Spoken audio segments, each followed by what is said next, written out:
Hello बच्चों, आज हम विज्ञान भारती कक्षा 6 के पाठ जीवों में अनुकूलन के प्रश्न हल करेंगे।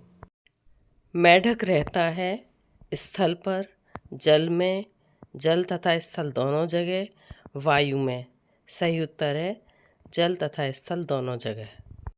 मछली सांस लेती है गिल्स द्वारा, फेफड़े द्वारा, त्वचा द्वारा या पंखों द्वारा। सही उत्तर है गिल्स द्वारा। ऊंट के कूवड़ में संचित होता है वसा, कार्बोहाइड्रेट, प्रोटीन या खनिज लवण। सही उत्तर है वसा। नागफनी का पौधा है जलीय, मरुस्थलीय, उपरिरोही, आरोही। सही उत्तर है मरुस्थलीय। जलीय वातावरण में पाए जाने वाला पौधा है मटर, सिंघाड़ा, आलू, मक्का। सही उत्तर है सिंघाड़ा। रिक्त स्थानों की पूर्ति कीजिए। मेढक पानी में श्वसन त्वचा के द्वारा करता है, तो यहाँ आएगा मेढक पानी में श्वसन त्वचा द्वारा करता है। नागफनी एक मरुस्थलीय वातावरण का पौधा है, खाली जगह में आएगा मरुस्थलीय।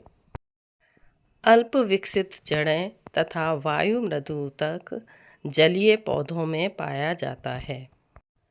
आलू एक भूमिगत तना है। पक्षियों की हड्डियां खोखली होती हैं। निम्नलिखित कथनों में सही कथन के आगे सही तथा गलत के आगे गलत का चिन्ह लगाइए। मरुस्थलीय पौधे कोमल तथा कमजोर तने वाले होते हैं। ये गलत है, क्योंकि मरुस्थलीय पौधों में जड़ तंत्र अत्यधिक विकसित होता है, जिससे इनके तने मजबूत और काष्ठीय होते हैं, और जलीय पौधों के तने कोमल और कमज़ोर होते हैं। यहाँ पर लिखा हुआ है मरुस्थलीय पौधे में कोमल और कमज़ोर तने पाए जाते हैं, तो ये हो गया गलत। पक्षियों की हड्डी खोखली तथा वायु से भरी होती हैं। ये सही है, क्योंकि हड्डी खोखली होती हैं और वायु से भरी होती हैं, तो उनका शरीर हल्का हो जाता है, जो कि उन्हें उड़ने में सहायता प्रदान करता है। मरुद्भिद पौधों में जड़ें अल्प विकसित होती हैं। ये गलत है। जलीय पौधों में जड़ें अल्प विकसित होती हैं। शरीर पर घने तथा लंबे बाल और त्वचा के नीचे वसा की मोटी परत ठंडे प्रदेशों में रहने वाले जंतुओं में वातावरण से अनुकूलन करने में सहायक होती है। ये भी गलत है। ये मरुस्थलीय जंतुओं में वातावरण से अनुकूलन करने में सहायक होता है। जोड़ों का मिलान कीजिए। वायुकोश पाए जाते हैं पक्षी में, तो इसको पक्षी से मिला देंगे। शल्क पाई जाती है मछली में, इसको मछली से मिला देंगे। मेढक में पाया जाता है पादजाल, तो इसे पादजाल से मिला देंगे। उपचर्म पाई जाती है जलकुंभी में, क्योंकि ये जलीय पौधा है, तो इसे जलकुंभी से मिला देंगे। चिड़िया में पंख पाए जाते हैं, इसलिए चिड़िया को पंख से मिला देंगे। अनुकूलन किसे कहते हैं? आकृति, आकार, रंग, रूप, संरचना तथा आवास संबंधी लक्षणों में ऐसा परिवर्तन जो सजीव को विशेष पर्यावरण में सफलतापूर्वक जीवित रहने में सहायक होता है, अनुकूलन कहलाता है। मरुस्थलीय जीवों में अनुकूलन संक्षेप में स्पष्ट कीजिए। मरुस्थलीय जंतुओं में जल संचय, खुरदरी त्वचा, अधिक बाल, लंबे पैर तथा गद्देदार तलवे रेगिस्तान में दौड़ने के लिए अनुकूलित होते हैं, जैसे ऊंट। मरुस्थलीय पेड़ पौधों में जल संचय के लिए तना मांसल, चपटा, हरा व स्पंजी होता है। विकसित जड़तंत्र, पत्तियों का कांटों में रूपांतरण तथा गड्ढे में धसे रंध्र पाए जाते हैं। जलीय जीवों में अनुकूलन की विशेषताओं को संक्षेप में लिखिए। जलीय जीवों में अनुकूलन। जलीय जंतु मछली के शरीर पर जलरोधी शल्क पाए जाते हैं। श्वसन के लिए गलफड़े पाए जाते हैं। तैरने के लिए धारारेखिक शरीर, चपटे पंख व गर्दन का अभाव होता है। आँखों में निमेषक पटल पाई जाती है। जलीय पौधों में अनुकूलन। इन पौधों का शरीर कोमल तथा कमज़ोर होता है।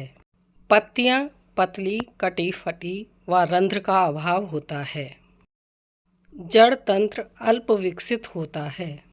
जलीय पौधे हल्के व स्पंजी होते हैं। पौधे के सभी भागों में क्यूटिकल की परत होती है। उभयचर जीवों में जीवन संक्षेप में उदाहरण सहित बताओ। उभयचर जीव जैसे मेढक में पक्षपात, जल में तैरने में तथा लंबी मांसपेशियां भूमि पर कूदने में सहायता करते हैं। इसके अतिरिक्त यह जल में त्वचा द्वारा तथा स्थल पर फेफड़ों द्वारा श्वसन करता है। वायवीय जीवों में अनुकूलन का संक्षेप में वर्णन करो। कीटों में उड़ने हेतु अनुकूलन। उड़ने के लिए 2 जोड़ी पंख होते हैं। शरीर में श्वास रंध्र होते हैं जिससे शरीर में हवा भरती और निकलती है, इसलिए इनका शरीर हल्का होता है। पक्षियों में उड़ने हेतु अनुकूलन। शरीर का आकार नौकाकार व धारा रेखित होता है। अग्रपाद पंखों में रूपांतरित होते हैं जो उड़ने में सहायक होते हैं। अस्थियां खोखली तथा वायु से भरी होती है जिससे शरीर हल्का हो जाता है। फेफड़ों से जुड़े वायु कोशों में हवा भर जाती है जो उड़ते समय शरीर को हल्का रखते हैं। मदार किस वातावरण में उगने वाला पौधा है? मदार स्थलीय वातावरण में उगने वाला पौधा है। किन्हीं 2 उभयचर जंतुओं के नाम बताओ। मेढक और मगरमच्छ। जलीय अनुकूलन में पंखों की भूमिका बताइए। पंख तैरने में सहायता प्रदान करते हैं।